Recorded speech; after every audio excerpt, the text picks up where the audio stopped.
What's up there Pokemon trainers, welcome back to the channel.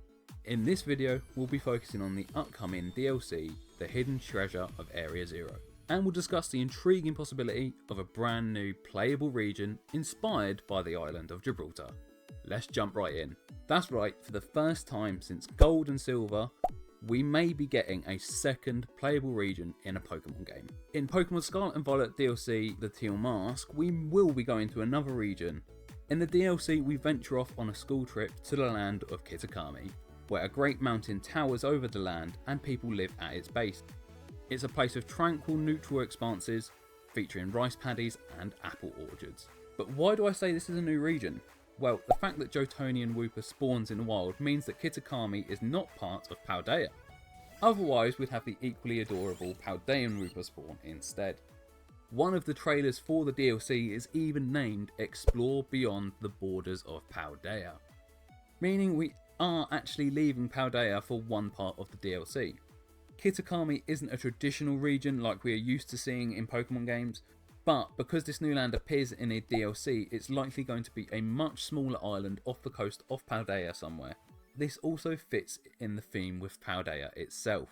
As we all know, Paldea is based off of Spain, but I believe Kitakami is actually inspired by a piece of land attached to Spain itself. I'm talking about Gibraltar. Now, Gibraltar is a British overseas territory that is attached to the Spanish mainland, and I think that this plays a part in why we are seeing so many Galar Pokemon becoming the main inspiration for new Pokemon for the DLC. Applin gets a new evolution called Diplin. These nuts!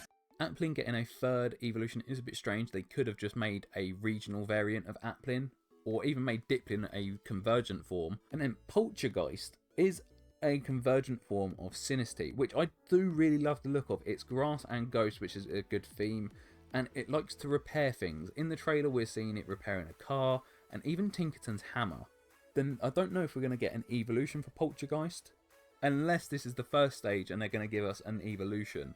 It does look like a first stage Pokemon, but it makes me wonder what the second stage might look like, if it even evolves at all. And then we have Archaludon, that's in the Indigo Disc DLC. What's the only thing bigger than a building? That's of course a bridge. I don't know how they've got to this conclusion. Quite frankly, this scares me because that means Duraludon is going to be Eviolite eligible for competitive, and that is a terrifying prospect. All of these newly revealed Pokemon have links to Galar, which is something that I think is a really neat nod to the British overseas territory of Gibraltar. And it keeps the DLC fitting with the theme around Spain. Who knows what other Pokemon we're going to see get evolutions or Paldean forms. We haven't had any Paldean forms revealed so far for the DLC, so maybe we might have a surprise coming.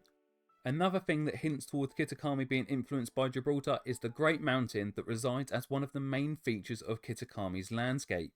Gibraltar also has a landscape that is dominated by the Rock of Gibraltar, and at the foot of the Rock of Gibraltar is a densely populated town area.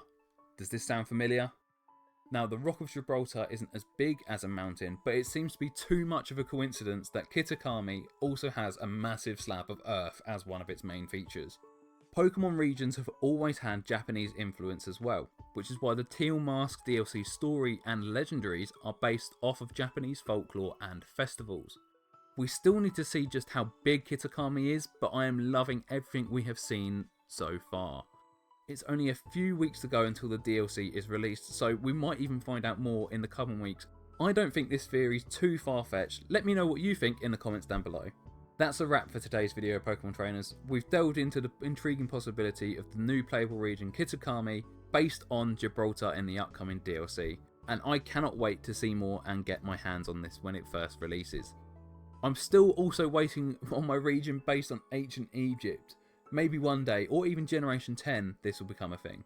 But for now, be sure to hit that like button, subscribe for more updates, and let me know in the comments which part of the DLC you're most excited about. Thank you all for watching, and goodbye.